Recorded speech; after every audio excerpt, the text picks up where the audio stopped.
All right, so this is going to be pretty straightforward. I just wanted to talk about the closed network testing of the Gundam Evolution game. Excuse me, gameplay on the fucking screen. This game has, without a doubt, the potential to basically be the next Overwatch. Now, a lot of people are already comparing it. Basically, it's just Overwatch.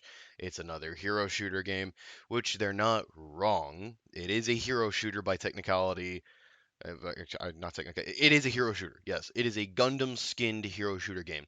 However, that being said, this game has so much potential to be better than what Overwatch was.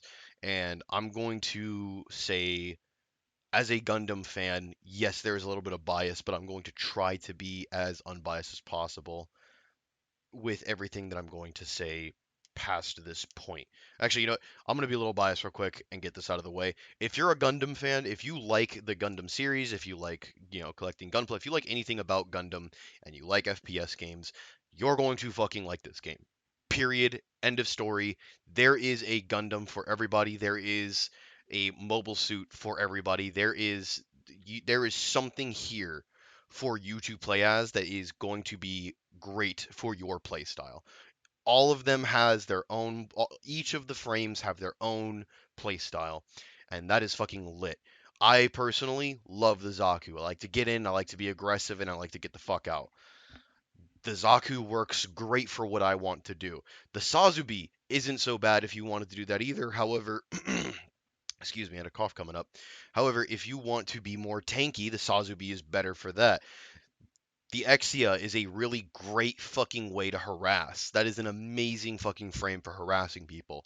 The gun tank, if you want to just be a tumor, there is the gun tank. If you want to be melee man, if you want to punch and fucking get in their face, smash the fuck out of them, and then run the fuck away, Barbatos is the way to go.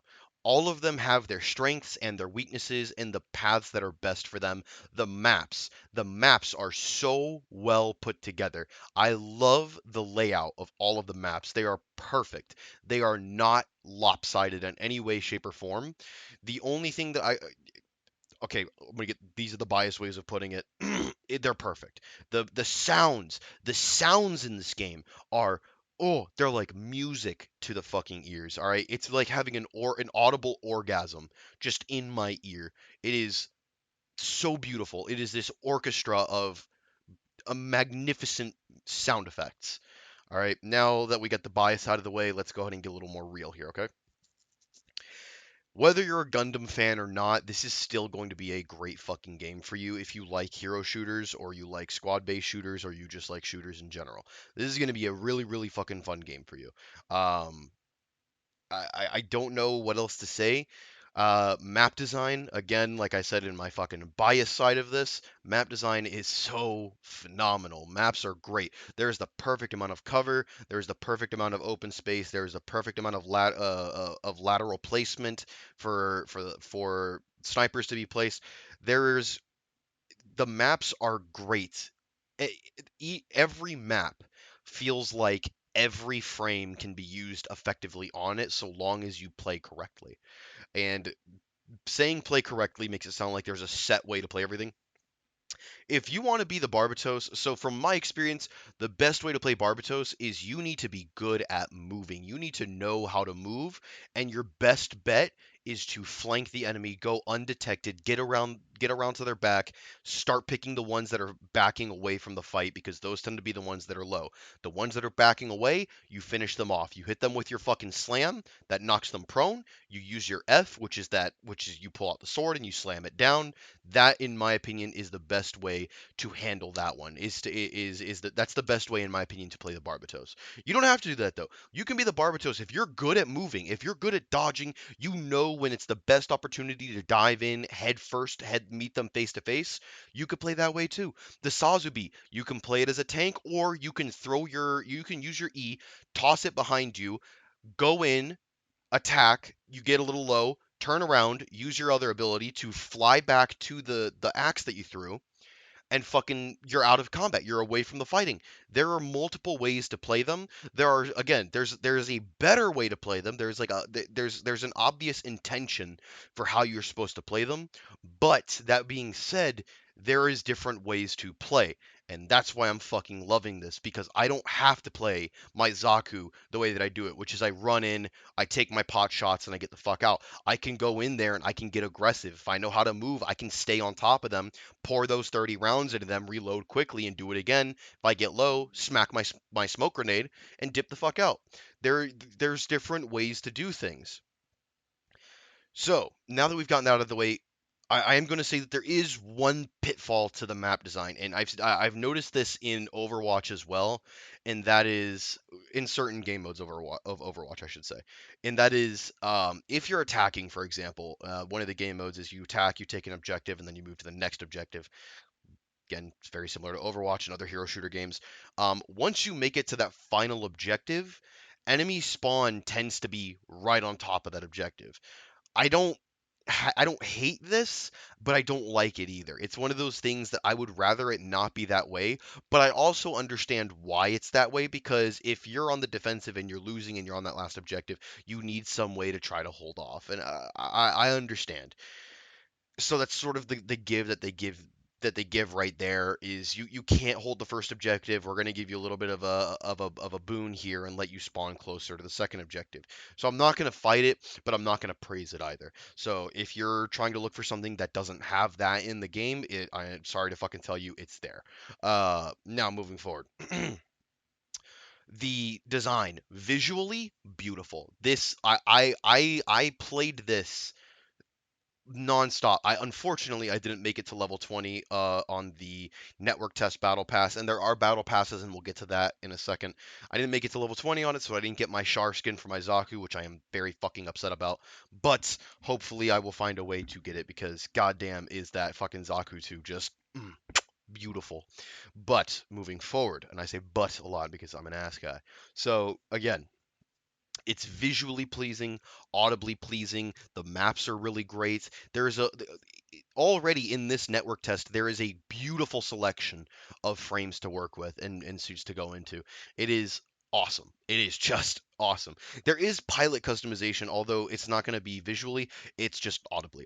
You can change the voice. That's really the only way, or the only type of pilot customization that there is just that your voice is different, because the game is set entirely in those mobile suits, so it makes sense that they're not worried about anything other than that, and I'm totally okay with it. I'm glad there's no like fucking decorating the cockpit, because it just doesn't make sense. It everything about what it has so far, they have, from what I've experienced in this network test, they have a beautiful and amazing framework set for this game. It has four walls, it has a roof, it has a floor, it has a door, it has windows. All right, there's already some furnishings inside the building. Now, the battle pass. The battle pass, from what I can tell, is purely cosmetic. There's nothing that gives anybody sort of any sort of bonus. So much like Overwatch, there is no benefit to buying the battle pass or not. It's just going to be aesthetics. It's going to be purely visual, which I am perfectly happy about. Cosmetics only, I am happy for that. That's what I want to see in my battle pass, is just cosmetics. I don't want the game to be anything other than that when it comes to battle passes or loot boxes. Now, something that I personally would want to see, but I feel like also could ruin the game. I am not a game designer. I don't know how well this would be balanced, so I'm just going to share. Something I would like to see, maybe loadout customizations or different variants of those mobile suits and frames. For example, maybe when it comes to the Barbatos, I don't want to use that giant fucking mace and my sword. Maybe I do want the sword to be my ultimate, or my G maneuver. Uh, sure, I would like that. But maybe I don't want to use the mace. Maybe I want to use the Barbatos and I want to use a fucking cannon, or I want to do something else that Mika was using on that fucking beautiful goddamn work of art that is a fucking Gundam frame. Because I'm gonna keep it real with you, Barbatos Lupus Rex was the most fucking visually pleasing thing to look at in all of fucking Gundam. I will jerk off to the end of the fucking universe about Lupus Rex. That design, the tail, the claws, everything about it looked, oh, just chef's kiss. Oh God. Anyway, aside from that, I wouldn't mind a loadout system where I could maybe change it, but I can understand that that would be very hard to work into the game, and it also would cause maybe some balancing issues, maybe certain frames, never used anything but the loadout that they already have. I know that Zaku's had, like rocket launcher. Or rocket launcher, I guess, isn't the word for it, but you understand what I'm getting at if you're a fan of Gundam.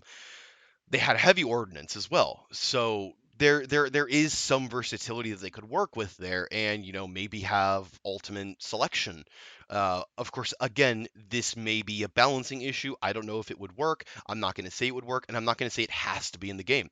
I'm just saying that would be something that I think would be fucking cool to see. Other than that, that's really it. I mean, the game is already fucking great to play. I experienced no fucking issues whatsoever, except for in the beginning, my PC, based on the spec requirements for this game, should have been able to run this on Ultra with no problem. However, when I play it on Ultra, it crashes without fail every time. I had to play it on Medium. I don't know why it was doing that for me. I don't know if maybe it's the recommended or minimum settings for the game are incorrect, or perhaps maybe they're just underestimating what they're working with and they're actually doing more than what they thought they were. I don't know. If that's the case, I will say they're doing a fucking amazing job, because I can't even run this on Ultra, and I don't know why. I don't know if it's maybe just because my computer's getting old, or if it's just wrong. I don't know.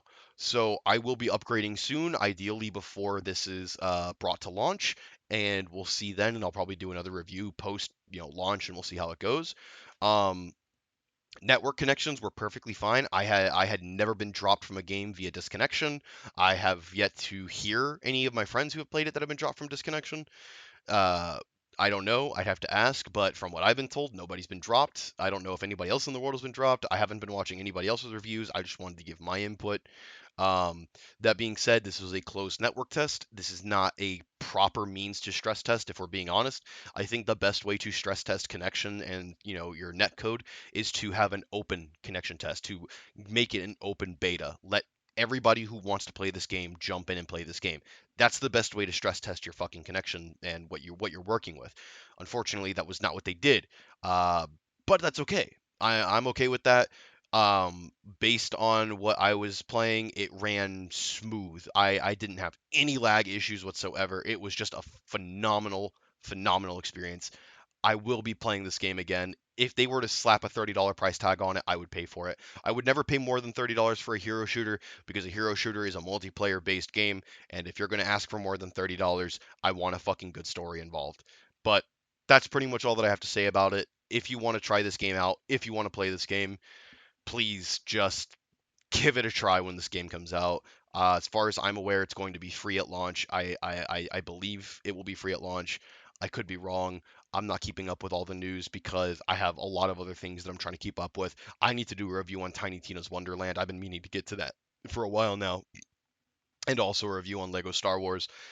Um, I got a lot of shit to get to that I need to start doing, and I haven't been uploading for a long time, and I apologize for that for anybody that actually gives a shit and watches these. So I apologize, but I'm gonna start getting back into that and doing what I got to do at least once a week. That's the goal. I can't promise, but that's the goal. So that's all I got to say about it. It's worth a play. If you like hero shooters, give it a try. If you like shooters, give it a try. If you like Gundam, give it a try. If you like mechas, give it a try. Nothing about this game requires you to have knowledge about the Gundam universe either. You can go into this completely fucking new to Gundam. This could be your first experience in that universe, and you will still have a wonderful time. If anything, I'm gonna give you an example. I'm gonna ramble a little bit more here. The review's over. This is pretty much me just talking about, something I experienced when I was playing. I collect Gunpla, and by collect I mean I have the Gallarhorn set and the Tekkadan set. I have there were 8 Gunplas total, and I have the Barbatos Gundam that came by itself, the master grade, or I'm sorry, the high master grade. Yeah, it was a master grade. I just bought a high grade Zaku 2 because I playing that game reignited my fucking love for the Gundam universe. I love what it is. I haven't watched every Gundam series. There are certain series that I have looked at and I just thought to myself, I don't want to watch this. For example, Unicorn, because the fucking pro tag is a whiny bitch. But the Gundam frame itself is really fucking sexy. But I couldn't stand the fucking whiny bitch of a main character.